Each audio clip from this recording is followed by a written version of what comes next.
Welcome to the Invincible Innovation Show, the podcast for changemakers. Each week, I talk to the most fascinating entrepreneurs and innovation leaders about innovation, strategy, and design. Hey everyone, today we have a special talk. It's from the Innov8rs Unconference, and I talked to innovators from around the globe. And the talk was about what could the startup nation teach us about innovation. And I really enjoyed the talk, and I hope that you will enjoy it too. I want to thank the facilitator, Diana Joseph. So let's start. I would like to start, if I could. Your title is What Could the Startup Nation Teach Us About Innovation? Can you say what you mean by the startup nation? Yeah. So Israel has lots of startups. Actually, I've been working with lots of people or designers or innovators from outside of Israel in the last few years. And one of them told me, what's going on in Israel? What do you have? Do you have oil or something that everybody's interested in Israel? And I told him, actually, we don't have anything which is not technological or human resources in Israel. We don't have any manufacturers, more or less.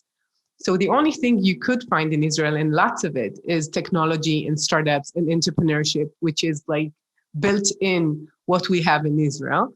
And that's one of the major financial way for Israel just to exist. The fact that it is using so much technology. And there was a book called Startup Nation, and he talks about exactly why do we have so much entrepreneurship in Israel.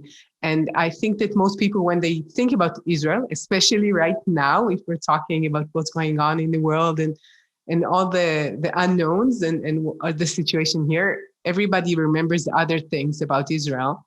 But this is one of the causes that we're so different in a sense, and the way that we handle change and unknowns.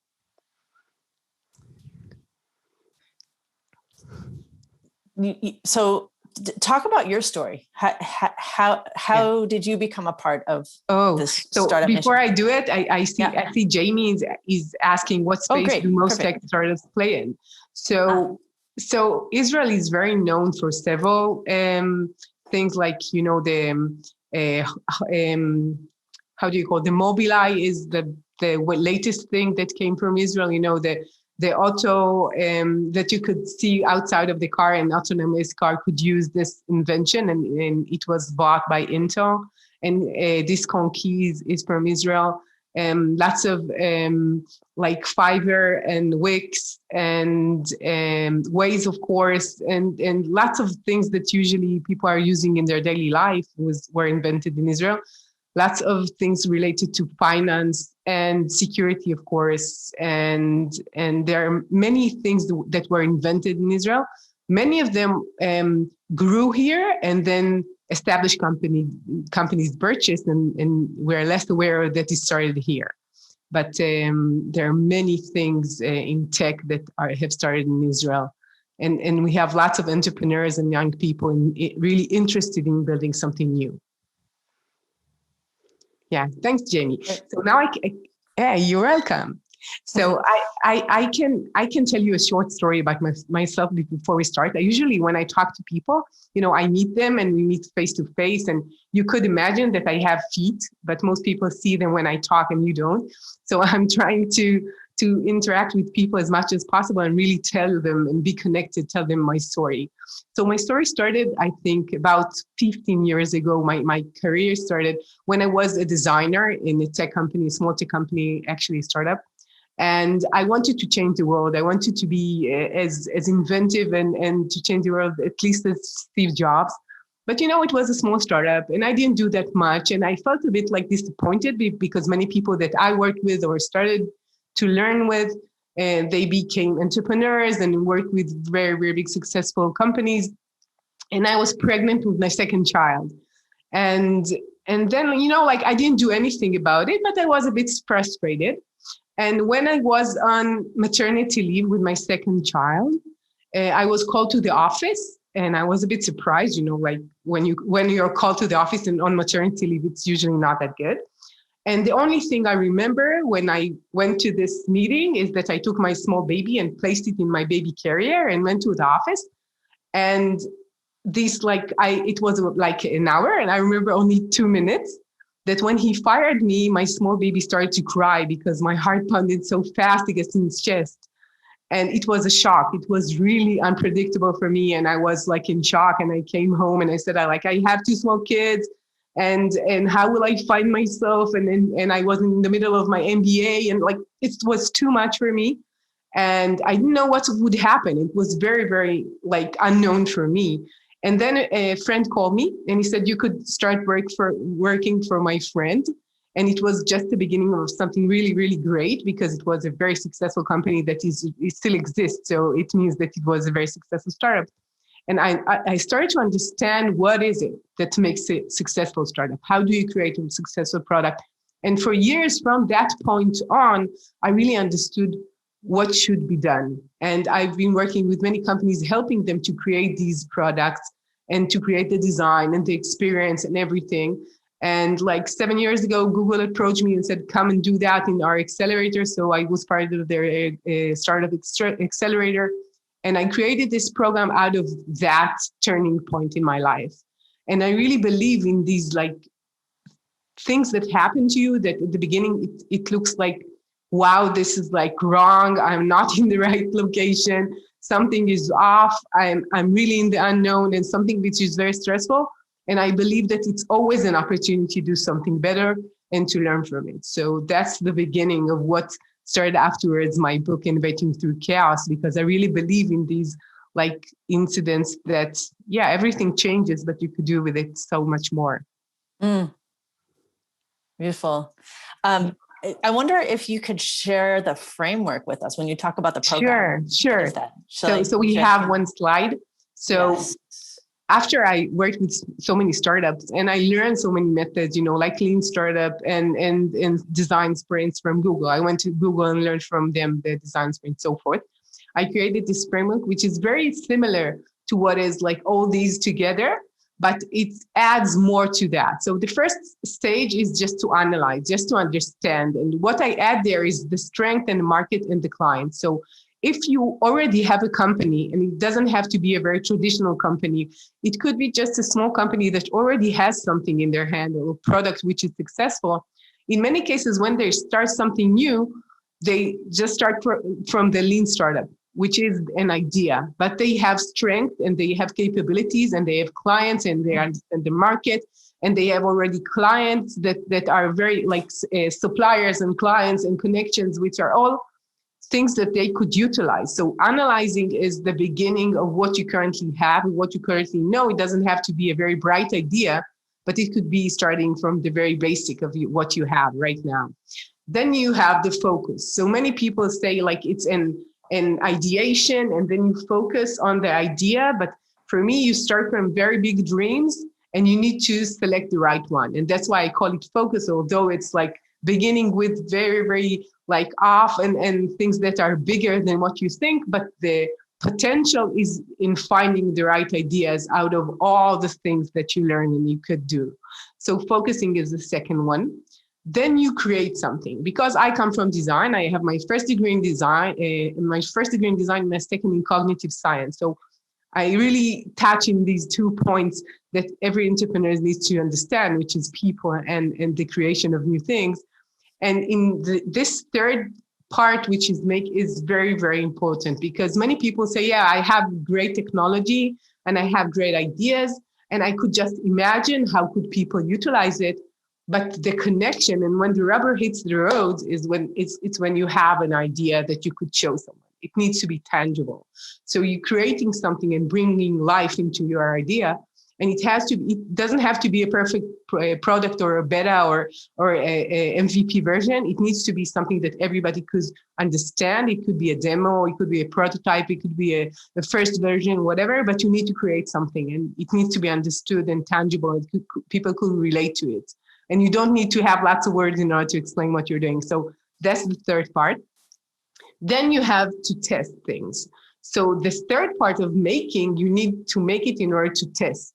So you're not making all the capabilities that could be. You're testing the most important essence of your idea and what is the most risky one. So you're creating something, to test, and you need to de-risk your idea. So most companies, most startups, most ventures are starting from an idea that people really believe in, and they have to really understand if that's right or not. And de-risking your idea has to be done through really tangible testing. It's not enough just to ask people and they would say, yeah, it looks great, but it doesn't really mean anything. And the last thing is really taking what we learned through these tests and deciding. It's really saying, okay, we could either change something and make it better, or there is no way to fix this, and we just put it aside, and what we learned will do something else. But in this, or it's really good. Maybe you'll get this result that, yeah, it's perfect. Usually we need to tweak something, but yet, let's say people really love it, so you could grow it from now. But usually what you get is something which is mixed, and you understand what is working and what is not as best as it could, and then you really fix it. And this is like something iterative. You don't do it only once. Each time you need to create something, a better version, a bigger version. This is what you're doing. And in Israel, what we know that people are doing things really, really fast. And I know if any of you visited Israel, anyone visited Israel in the past. So tell me if you have. No one. Yeah, Jamie, thank you. So tell me, Jamie, did you notice that Israelis are talking really fast and loud, or it's only me? I noticed the fast, but not the loud. They're absolutely beautiful people, and I hope to visit again. Sure, you're much invited. Tell me if you're here. So they're talking really fast usually, and they have these ideas, and in many cases, they don't have any filters. So what they think, they would say. So they're really, really fast in just conveying their ideas. And sometimes they look a bit maybe rude even, because what we think is what we say. And we're so used to this kind of interaction. And it facilitates idea creation and facilitates really action. And we're very proactive. So when you're an entrepreneur, you need to talk about your ideas and to get feedback all the time. And you need to know how to stand up to what you think, because, we need to be very to understand what we're doing and why we're doing that, and to convey that to our team and to the VCs and to our clients, and really come from this idea to something which is, this is what could be done with it. And I think it's really important to go through these processes really fast, again and again, in order to be better. And entrepreneurs do that hundreds of times, and sometimes small iterations, sometimes big. But most successful entrepreneurs are not the first version of what they thought of the first startup. So many of them are they know that they failed in the first and the second startup, and in the third, they're creating the unicorn, and they need to know how to do that, and to live with failure, and to learn from failures, and to understand that failures is just a feedback from the outside. So I think it's really, really important. Yeah. Let's pause there for a moment. I want to make sure that we invite questions. We also invite you to turn on your camera. We invite you to ask your question in the chat or by unmuting. What do you, Lori, did you have something? Or sorry, I saw a gesture. I interpreted a gesture. Sure. Okay. Sure. Jamie, go ahead. I don't mean to be hogging or occupying all the time, so I appreciate it. No, feel free. Not at all. Yeah. And my camera is on my teeny little laptop, and I'm virtually blind, so I'm looking at a larger laptop behind. So fair enough. How do you get people to sort of let go of their assumptions? This seems to be an ongoing challenge. I work for a very large multinational organization, and people get ideas, and then they kind of look for confirmation bias to confirm their assumptions. And we're trying to teach them how to ask questions about what's really important to people, and what would motivate someone to change a habit. And I just do you have any experiences with getting people out of their own heads? Yeah. So first, you're so right, Jamie. This is the biggest obstacle, especially for more traditional companies and bigger companies for them to learn how to unlearn actually what they know and to be in this uncomfortable zone of the unknown. And once you're so sure about what you're doing, you try to hold on it. So I'm really sure this is it. And I don't want to change, and I don't want to think about it differently. And I don't want to get feedback that might not be what I want to hear. And I think that the change in the mindset, what I call a growth mindset or an open-minded mindset, is the way that I'm still curious and I still know that some of the things I don't know, or maybe most of the things I don't know. And if you don't have that mindset of maybe it is right, or I believe that this is right, but I want to validate it, it's very hard for companies to do things different when they're really sure about themselves. And people are trying to protect themselves because they want to be sure. And sometimes the way the company is built, it will not allow you to really be in this unknown situation or try things out, because if you might maybe fail, you will have a big price, and you'll need to pay this big price. And I know even like some cases that I talk to the clients and they're saying like, what would happen to my reputation in the company? What would be the reaction of my boss? How would people see me when I try something and it wouldn't work? So all the environment of the company should change and to be more open-minded. And the C-level and all the management needs to be in this and have a buy-in in innovation. It doesn't work if there's only one person trying to move this really big boat. And I think that once you start and you go and you have like small success and another small thing, so it's like step by step. You don't have to build a unicorn for the next version for the company in 2 years in the first run, but it's like a journey you go through as a company. And as people, we learn and we grow and we get more mature as professional.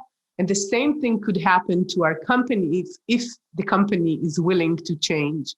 So we need to be open-minded about the potential of the company, about the capabilities of the team, about how do we believe in the employees, and how do we give them the tools to try, fail, learn, try, and then succeed.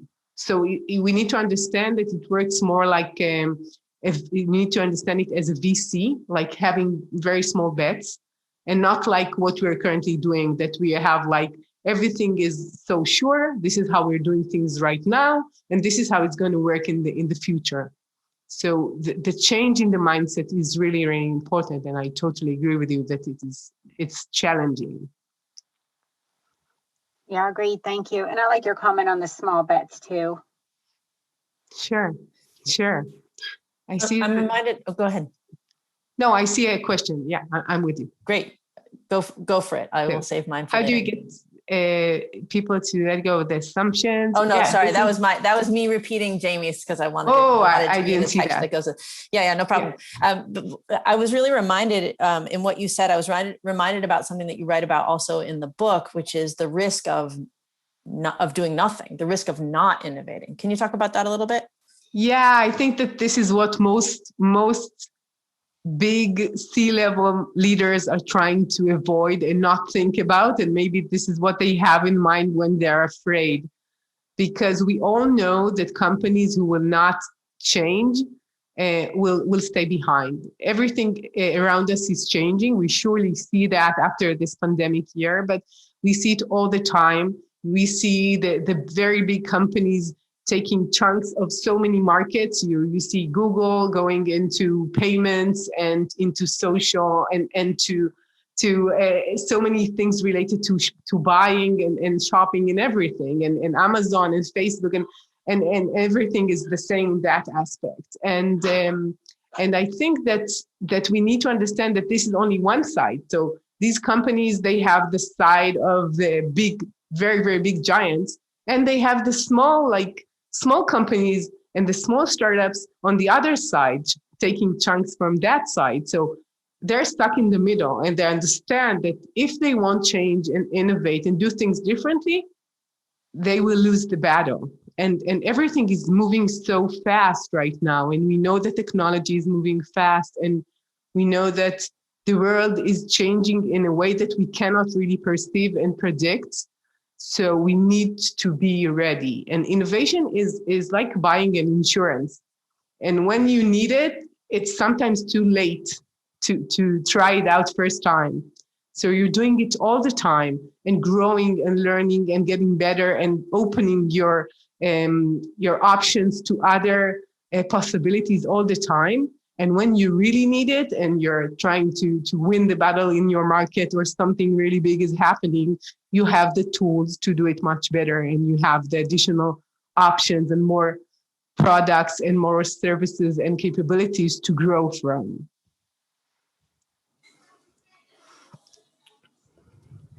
That's so beautiful. That I've never heard it put that way. Innovation is like buying insurance. I love that because it reveals that innovation is part of your safety net. Innovation is not the dangerous thing. It's part of your safety net. That's I think that most people think it's dangerous because they are not used to doing it. So anything new that I would tell you to do first time, you would say, okay, I'm not sure about it because I never done it. And maybe I don't have the tools and I don't have the skills and experience and capabilities, whatever. And I would try to avoid it. And many companies who are so successful right now, that is the main aspect that is preventing them from being better, because they are so successful, because they are earning so much like money and revenue right now. They're saying, okay, this is what we have right now, so let's just stay as is and catch it. But the thing is that if you catch it here and then it's there, you're staying here. And the market is moving and people are changing. And you could see it right now really clearly, because once we're thinking about what's going on with the needs of our end users and clients right now is really changing because of all the changes. And the last year, the way people think and their needs are changing. There are so many unmet needs out there, so many open opportunities, and we need companies to answer these needs. And if it's a startup and they catch it first, yeah, it's great, but they don't have the powers and the resources and the clients and the connections that a big company has. And that's the advantage that they should use. So they are not as fast as startups and they are not as powerful as the big companies, but they are really dominating right now their share of the market. So they need to get that as a strength and utilize it. And if they don't do it, somebody else will do it. And that's really important to know. Right. Somebody else will do it. Sure. I want to take a moment for questions, and maybe somehow at the same time while you're thinking, I'm sorry, go ahead, Shreyas. Shreyas says, apart from the culture of communicating about the innovation and doing fast experiments, are there any support systems that enable startups to flourish in the startup nation of Israel? Yeah, so the startup nation started from the government. So they said, okay, how will we have an economy in Israel in the next 20 years? And they understood they need to invest in very high risk startups, maybe just starting with very just low level of understanding and knowledge, because they knew that they're investing in something that will grow, and they're really investing in entrepreneurs and not in the startups at the beginning. So they had a funding from the government, and it started from there. And we have lots of VCs, and we have all the laws and regulations and tax related to that are really providing the right ground for these startups to grow. So that's the beginning. And other than that, we have a very small ecosystem, very connected ecosystem in Israel. So we're a very small country and everybody knows everyone. So if I would just go, in many cases when I travel abroad, I meet Israelis, and I know that I would talk like 10 minutes, 15 minutes max with someone, and we will find someone that we both know, because it's really like a small family. Everybody knows everyone. So the entrepreneurs, they know each other more or less, and they work together. And in many cases, you see that they collaborate really, really fast, and they really love to help each other, which is so important. And one additional thing that is very like prominent in Israelis is the fact that they always want to find a way, to find a solution, to find something like, instead of doing this way, they need to find another way, which is faster, better. They always have a better idea than everyone else.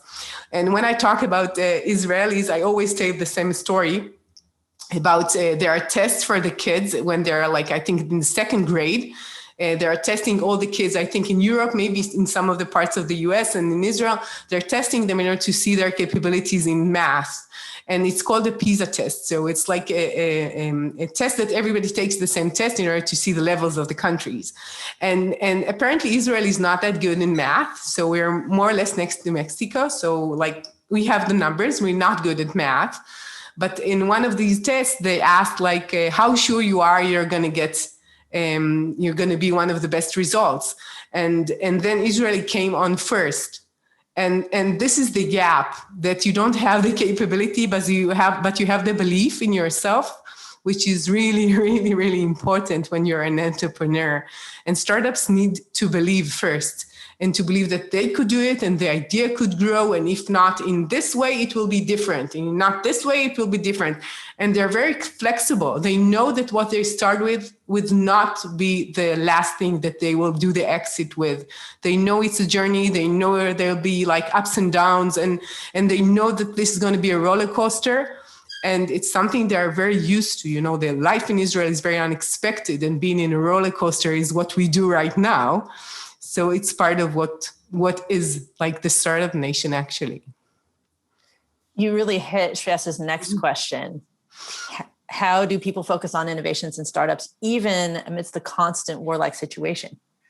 Yeah, first, it's not warlike. We were in more like not only like in many cases. And I think it's not in contrary. I think it's like part of what we have. The fact that we have so many unknowns in this equation called living in Israel. And the fact that people are so used to not really knowing what's going on, and sometimes having a really hard life in many aspects, it helps you to be a better entrepreneur. Because when everything is so sure, and you know that everything would be the same tomorrow, no matter what you're doing, I guess you have less incentives in order to try to change your future and to try to change the world. But when you know for sure that what's going to be in 2 weeks is the unknown, you're so used to tackling problems and hustling and solving and trying to find new ways to do things.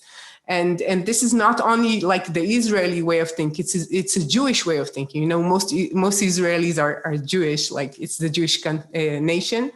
So before we came here, and many Israelis lived in Europe, for example, even there, they knew they need to learn, they need to know how to write, they need to be innovative and to be entrepreneurial in that sense. So it's like the people who started Israel are people who are really familiar with the unknown and with tragedy and with living in this situation. And therefore, they're very innovative in the way they think. And in Israel, when you come and live here, you know that the rules are not that strict. There's always a way to bend the rules, for example, because you can find a better way. Like if you're going to the post office, for example, in Israel, you will never see a line. And anywhere in Israel, like if you're going to eat falafel or whatever, you'll never see a line because people always have an idea how to go from the other direction and they think they could solve it better. So it's like years of trying to solve the line instead of just standing there. And like, I think like 6 years ago, before Waze was so successful. So I worked with Waze like when they were like, I think 15 people, 5 minutes drive from my house. It's like very, very young. And I think I more or less when they just started, I went to Austria and we had a traffic jam of 7 hours and we lost our flight. And we just stayed there and waited in line. And we were just so like everybody stood in line and they just stood in this traffic jam waiting. And we could just imagine like Israel is going like, they will drive in the forest, they will drive in the fields, they will drive in the white areas on the sides. Like they will never ever wait, like no way. It's like we're always finding a way. And then like 2 years after when Waze were so big, I told my husband that we needed Waze in order to not miss our flight and buy 5 new tickets instead. So it's very Israeli to find ways. That's such a perfect story, right down to the name of the company that was doing that, and their observation. Maybe you helped them with this. Their observation that what was needed was a way around, because you could see Israelis figuring it out on their own as best they could. But if you can do that collectively, so much better. Yeah, and when others help you, so you find another way, and you know that there is another way just from the crowd sourcing of ideas of how could we solve that. And I think it's really important to have these smart people think about better futures for our people. We have so many things to understand and to be better with. So we need these people in order to be better. So I would love to get into some solutions in this conversation. And I thought maybe I would open the floor to folks who are here. If you are looking at a challenge right now, this is a great time to ask Adi for her expertise. Sure. And there's always a way to describe it anonymously, so you don't have to reveal anything. Right. Yeah. So I would ask, like, what are the challenges that you currently have? Because many opportunities are within the challenges, and many opportunities are within the challenges of your clients, of your end users, of your suppliers. So when you're an established companies, you have so much knowledge, which is unutilized in any sense. But you know many things. You know that your clients are thinking differently. You know that some of your suppliers are considering another company to work with. You know that the changes are out there. And right now there are so many new opportunities out there. So the challenges that you're facing are in many cases the opportunities that you could take. And it's like two-sided door, more or less. So I would ask, like, what are the challenges that you find, and how could that be used? And I think it's really interesting to see it this way, because in any of these topics that you think you should solve, there are so many other opportunities that you could find. And it doesn't have to be like the next big thing in your company. It could be something very like small thing. It could be something that you want to solve in your life. It could be something that you solve in your career. It could be something that it's like a side project that you think, yeah, now it's a good time to start a community, whatever, like something that you're thinking about, because there are so many additional capabilities and talents within each and every one of us that we could use. So I think it's a good opportunity right now in this big change in the world to do it. Sure. So while people are thinking about what challenge they want to bring up, I wonder if you'd like to tell a story about it. You've already told a little bit about the Waze story. Is there another one that you might like to share with us? Yeah, sure. Great. So there was a company called Cloud Endure, and I worked with them when they were like a small startup, just starting and like getting the funding. And what they've done is migration from servers to the cloud. So they had a very good solution to take your data and take what you currently have in servers and in databases and all of that, which is usually on premise. So you buy big servers and you place everything there and you protect it really well. And people were very skeptic about moving things to the cloud back then, because they say it's not that safe. We cannot really manage it. If some kind of a leakage of data will happen and security and everything, it was really, people were very worried. On the other hand, they knew that there are so many capabilities and flexibility that you could get from getting into the cloud and using and utilizing a very big network of companies, of computer for a company, so forth. And we started working at the beginning. And at the beginning, he was like very, very small beta, and we didn't like know everything, and we just tried it. And then it grew bigger and bigger into the sense that what we built could not really hold, especially the user experience, the design could not hold the clients they got, because they get to very big clients that have like thousands of machines, and we couldn't hold it. And then we said, okay, we need to rebuild what we're doing and to think differently about what we're doing, because it's not like very small processes and small machines. It's like lots of devices. And then we tried to think about it differently. And we really built it in a different way and talked to many of these clients, understand what they need. And after I worked with them for about a year or so, they got what they wanted. They got really big and successful. And we said goodbye. And I think a year ago, more or less, the product person, the VP of product, called me and he said, we were purchased by Amazon. I didn't know that, but apparently, and come work with us in Amazon. It was like at the beginning of I think a few months before the Corona started. And I told him, for me, I'm so excited doing new things and trying new things and learning new projects and new products, new people, new companies. So it's not for me to work in like a small cog in Amazon. I don't think it's for me. And he said, I imagine that this is what you would say. And then we forgot about it. And he told me, could you find someone really good for us? And I tried to help them with recruiting. And I forgot about it.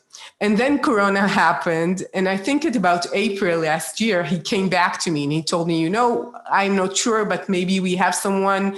It's really hard to hire a really good person and to find who we're looking for. And he told me, everything changed and, Corona and everything, maybe you could reconsider. And what I teach people, not to act out of fear, but of hopefulness and curiosity and everything. It's really hard when you're thinking, but I told myself, maybe you should take it for a year and Jeff will pay. That's what I told myself. And inside myself, I knew it's not a good idea. I was not really sure about it's not really what I need to do, but because I was afraid about what's going to happen in the next year and, the economy could fail and everything, I said, what? Yeah, let's do it. Let's try it out. And so luckily it didn't work out. So I was so happy that it didn't work out in the end, because, sometimes being secure is only one side of what you're doing. And if you want to fulfill your talents and use your talents and fulfill your goals in life, sometimes you need to take risks. And I'm so happy that I did, because since then I work with so many new companies and doing more innovation, product innovation in more established companies and working outside of Israel. And I grew so much out of it. So I'm very happy that this is what ended up happening. Thank you for making that story so personal. I think it gets both at the corporate trying to wend its way through, looking for the right talent, and at, all of these decisions are being made by human beings who have fear. And what do you do with that? And then how do you recover when it goes a different way? How do you make use of that? How do you turn it into something good? Sure. And I want to say that I really understand when somebody who's been living in a corporate and doing more or less the same thing for so many years and getting all the appreciation for doing that. And then you come and you say, you could do things different. It's not even better, but you could do it different. It makes you anxious just to think about doing things differently. And you're afraid about what could happen and what could be the change in your career and in the company and everything. So I really understanding from within. When I work with my clients, I try to always relate to them, understand them. And as human beings, we're trying to avoid the unknown. This is why we're all kids afraid of the dark. We're afraid of the dark because we don't know what's out there, right? So I totally understand that. But I know that for a business or for a company or somebody who wants to grow, going for the safe zone, for the things that you already know, is not a way to grow. It's not a way to have new opportunities, and it's not a way to challenge yourself into a new direction. And you've told us it's not even a way to be safe. The insurance policy is the innovation. Right. I want to bring up Lindsay's challenge here. Lindsay says our biggest challenge in an established company is to get innovation from the top level who supports it through the next level of leadership. Oh my gosh, this is so familiar, Lindsay. Thank you. Their goals are aligned with business results. And so often there's a middle folks, their goals are aligned with business results, and so often can be unsupportive of innovation or change. They can see it as disruptive to the bottom line or just too much to add to their already full plates. How can we push innovation through these levels who hold great power and influence? Yeah, I totally understand. So middle management, they're like pressed in the middle because the C-level, they understand they need to change. They understand that there is no other way. They understand what's going on with the business and what's going on with competition and what's going to be in the future. They understand it more or less, it's especially in high level, in strategic level, but they need to execute. And in order to execute, they need this middle management, right? And on the other side, you have people from the really that they are doing, the employees are doing the work. They know that they need to change. Sometimes they even think about their maybe resume. What would be the technology that they're using? What would be the next thing they're doing? Maybe some of them thinking about how things could change, and they have great ideas. But there's like this middle layer, they're getting all the pressure because they still need to deliver. They still need to show results. They have lots of things they need to do right now, and they're not really like, it's like too much for them. And then you tell them, okay, what you've been doing right now, that's 100%, maybe more of your time. Now we want you to do additional thing. And I think it needs to come from the upper level, that the middle level needs the time, the resources, and the goals that are attached to this new future, and not only to the current results and to current revenues and to the quarterly review. And if they don't get that in their goals, they will never do it. It's not like, yeah, because I like to be innovative and cool, I would do it. Never. They will never do it. They need to get the understanding that this is an additional thing. And sometimes instead of doing what you're doing, you will do that. And they need to get the tools. They don't have the tools. So I think that McKinsey had a report like 7 months ago, and most people said, we know that Corona and this era will change what we're doing. And we know it's going to be a big change, and it's challenging, and there are lots of opportunities. But most managers said that they don't have the tools. They don't feel that they know how to do it. So everybody needs to learn how to do it and to be aware of the options and feel safe that this is a skill that they can learn and train and be better with. Without the structure and the tools, they will never be able to do it, because actually it's not fair even to expect for them to think differently. Because if you're getting your bonus based on that, this is what people would do. And if you're saying, okay, in addition to that, we want this, and nobody really appreciates that, and it's risky, and if you fail, everybody would blame you, who would do it? Nobody in his right mind, nobody would do it. So they need to understand what that means to them. It's a beautiful answer. We are winding down to the last few minutes here. We do have one more question that Shreyas asked a few minutes ago. Maybe we can close in about a minute with that, and then I want to give people a couple of resources. Shreyas asked, can you please share some learnings of running the accelerators with Google? How was it different from doing it for others? So first, Google is very open-minded, and they're trying to help companies and startups all over the world.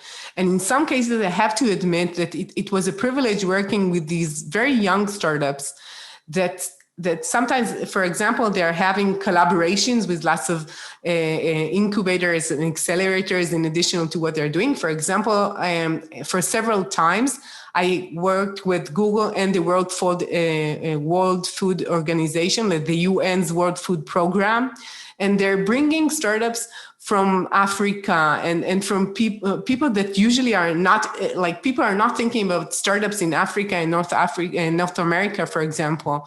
And these people, they understand what's going on in their countries, and they understand the people that they want to solve problem for. And I have to admit that what they're doing sometimes is much more important than, having a better algorithm for people to find better movies on Netflix and get less sleep. I think that what we're solving in many cases is not the most important thing. It's just the thing that will get you most money. But what they're trying to solve is, like, people, they have hunger, and how to solve hunger in the world. So they know the people in their villages, and they know what they're trying to solve. So one of the startups that I work with in that program, they wanted to help small villagers who are growing corn. And they know that they're growing, and then they're sowing everything, and they have these, like, a few baskets of corn for the whole year for their family. And sometimes when it gets too wet, or it could ruin what they earned for the full year. And how could they help them? Which is, I think, is so important. Most people don't think about it. So the thing that I learned from Google is there are so many variety of problems and diversity of entrepreneurs that we need them, and they could solve so many very important things in the world. Very exciting. Thank you, Adi. We are at the end of our time. I've put a link in the chat to the free version of Adi's book. I want to really recommend that. I read the full version last night, and I very much enjoyed it. And Kate has just put in a link for the next session coming along. So thank you again. Please share your insights on the community platform. I'll be putting some things there as well. Questions are good there, and enjoy the rest of your day at the Unconference. Yeah, thank you. See you.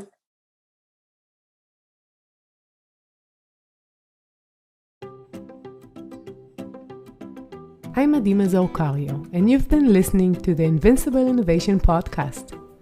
Make sure to visit our website, invincibleinnovation.com, where you can learn more about our programs and my book, Innovating Through Chaos. I'll be waiting for you next week in our next episode. Thank you for listening.